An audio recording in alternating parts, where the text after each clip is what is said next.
Relay 2024. I saw this film in the middle of a full-on exhausting weekend, and it was a much-needed tonic. It's a tense thriller featuring an environmental theme and the clash between corporate power or malfeasance, and it gripped me throughout. One of the protagonists is Sarah Grant, played by Lily James, and she's a doctor who sees an attorney early in the film to seek advice from.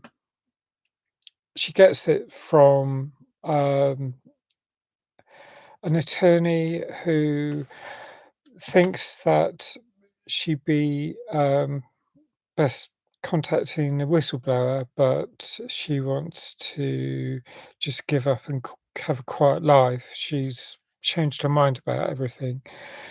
Um, and this attorney scrolls down the number for relay service. And the this oh gosh, so how it is that there's Sarah has copied documents, unauthorized. She's copied them because she intended to leak about the bad practices in this large food tech company who are trying to bury some bad results, the side effects of that the um, modified product is causing to people, and higher cancer than baseline and anaphylaxis and stuff like that. And um, Sarah explains that she was offered money to start with by the company, but she wanted to go public and reveal their wrongdoing. But now the company have arranged for intimidation.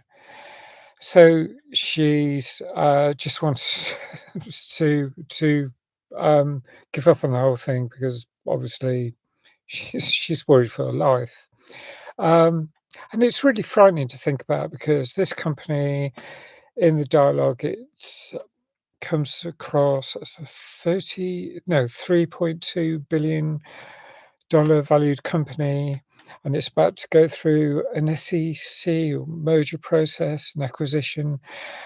Um, and their behavior is obviously, I mean, oh, they've got a team onto her, counterintelligence. And I've seen quite a few films with real life events, and this feels like it could be true, but it's fictional. But there's enough of a truth behind it to believe there's real life things like this happening. But I mean, films like Dark Waters, 2019, Erin Brockovich, 2000. There are plenty of unethical practices out there. Um, and of course, the state is even more powerful. And one of the key members of the team of mercenaries tracking Sarah, the counterintelligence or um, thugs, says he tells someone he's from the Treasury Department. Um, that's not verified at any point later on, but I was thinking, yeah, even if it was state level, it's even more intimidating in a sense because the state have even greater powers, especially, um, I can imagine many situations in the US in particular, but in many countries where the state is very powerful. Um, Now, thank goodness there's a kind of guardian angel who steps in at this point, a guardian angel in human form, a relay intermediary, so that's where the title of the film comes from, Relay. Um, and this man does counter surveillance. He counter surveils the counterintelligence. He gets leverage. He does claim money from the individual, but then he negotiates with the company. He's a sort of go-between, and these kind of people, they don't communicate directly, so there's a sort of switchboard service where everything gets typed out. It's all done, and it's all legally protected because the counterintelligence mobsters can't find out who who this is, and they try really hard, and then they're not a nice bunch. They're pretty intimidating. Um, so the um, the, the leverage. There's a high cost for me. 50,000 for the dollars to the individual. It's even higher to the company. And it explains something from early on. There's this line where the uh, th- the one of the two main characters, Ash, the other main character being Sarah, he's dealing with this other case. He gets described on the phone. The CEO calls him um, um, a uh, parasitic scum, and yeah, kind of. You can see. I mean, the companies aren't going to want to pay out any money, and these people are a lifeline for the whistleblowers, the people who are in trouble. Um, but really, the companies just want to get everything and without paying any more money as well. Now, I was going to say, um, oh, so there's a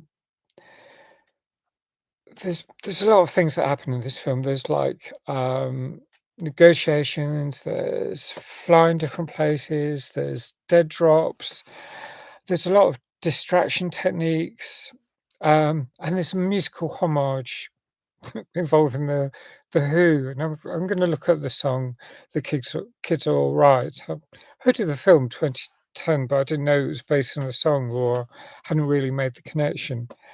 But that's alluded to, the song is alluded to in the first Who album. But, I'll say something that the acting was great, but one of the actors is on a list of people I'm considering boycotting, and yet boycotting is very difficult, because watching films, people will crop up over and over again, as I mentioned in my last monthly vlog.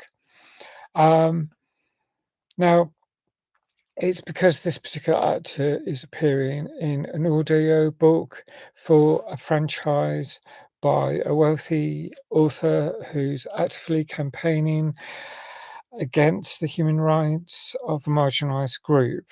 Let's put it like that.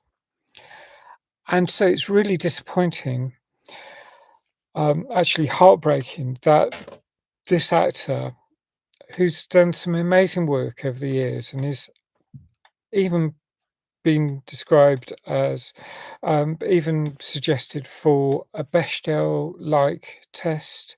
So his name has been used as a measure of diversity because of the work he's doing.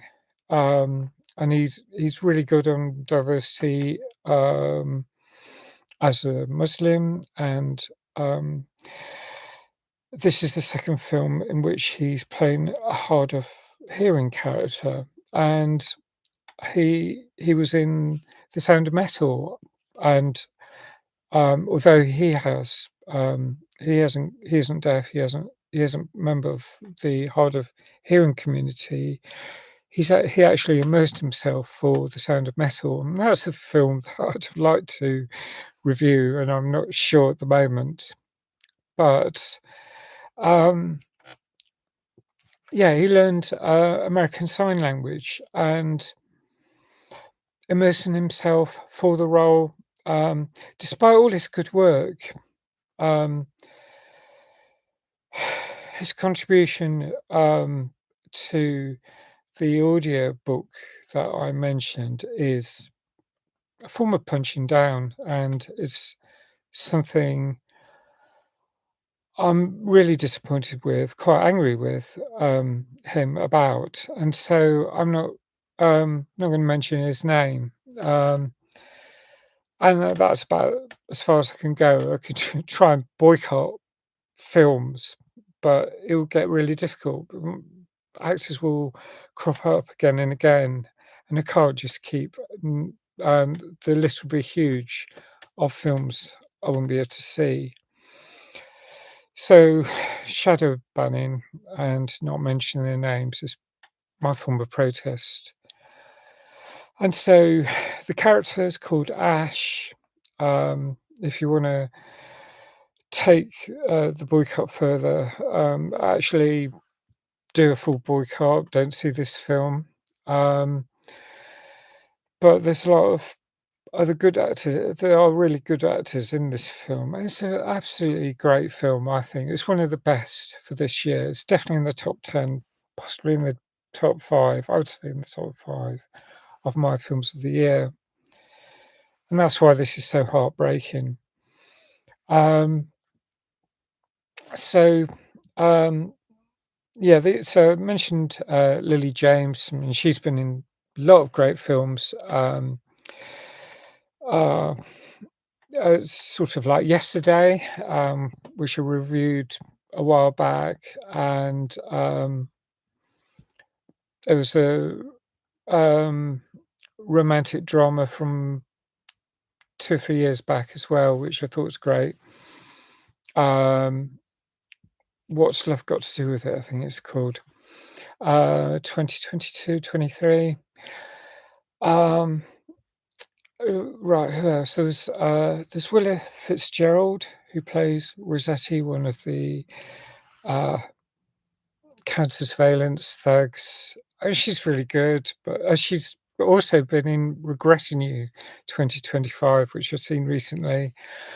There's a few other characters as well, a few other actors, don't know so well, but Sam Worthington is Dawson. He's the one who says that he's from the US Treasury Department.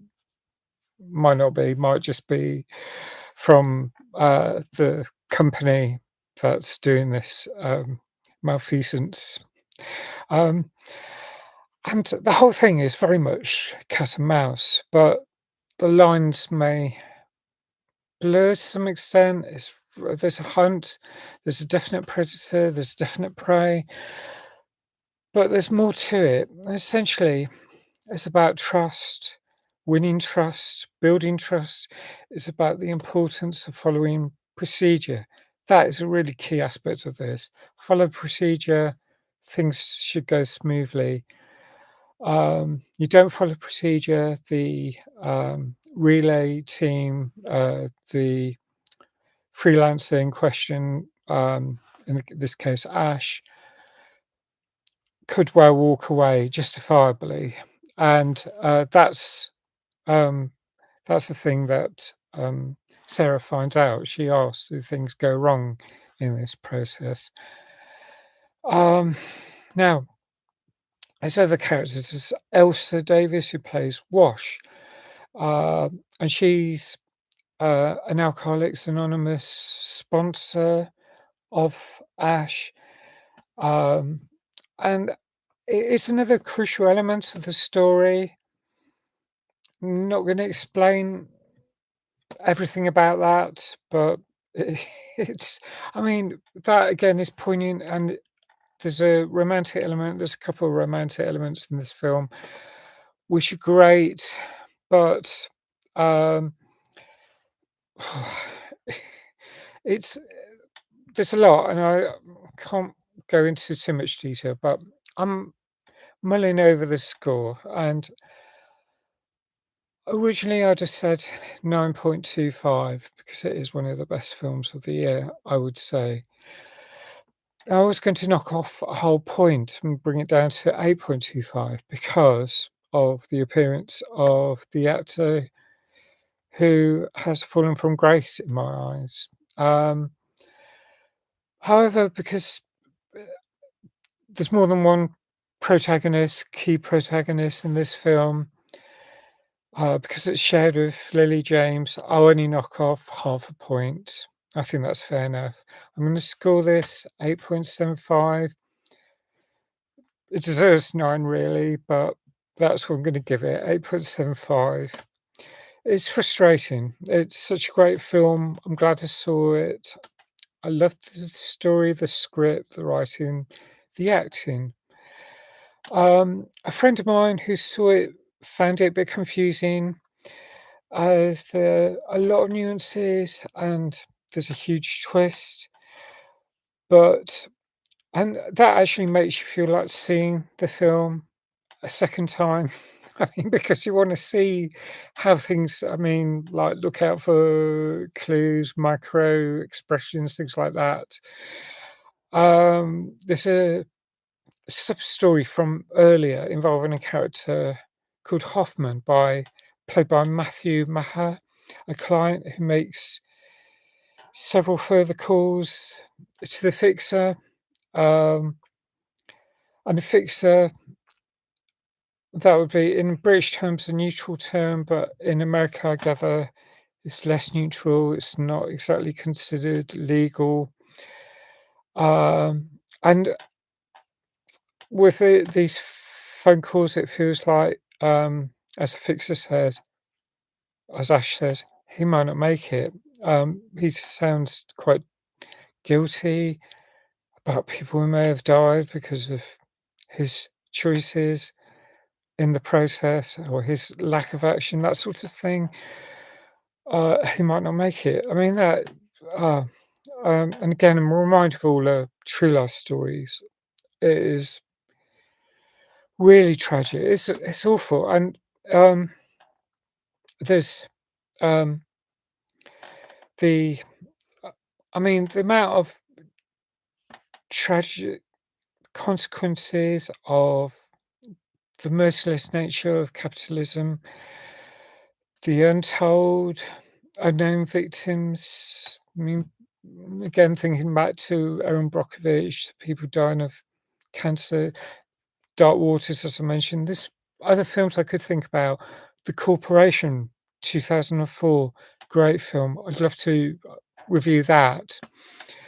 And I gathered from the end that it was set in New York City and Newark, but I think Film Scotland were involved. It's an American film, but two two of the main actors were British. Great accents. And there's a lot of foot chases in this film. There's not much by car, not many car chases, some taxi stuff like that. Some train journeys. Ironically, given the news the night I saw it, when there was a major train incident here in the UK, uh, and so much strife, political mess. But I won't get into that. But this film I thought was really good, but I won't recommend it because of that the actor I mentioned. But I'll give it 8.75. So I'd love to know what you think if you've seen it. Um, and it is going to be in my top 5 films of the year. I'm pretty sure we're, into November, a couple months left of the year. Um, um, yeah, conflicted I feel about this whole thing, but I'd love to know what you think. Have you seen it?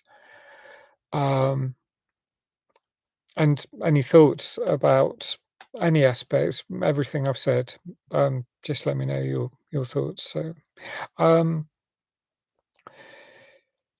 thanks for watching. Please, hit the like if you like this review. Thanks if you subscribe. Please hit the notification button. I hope to see you again soon. Bye for now.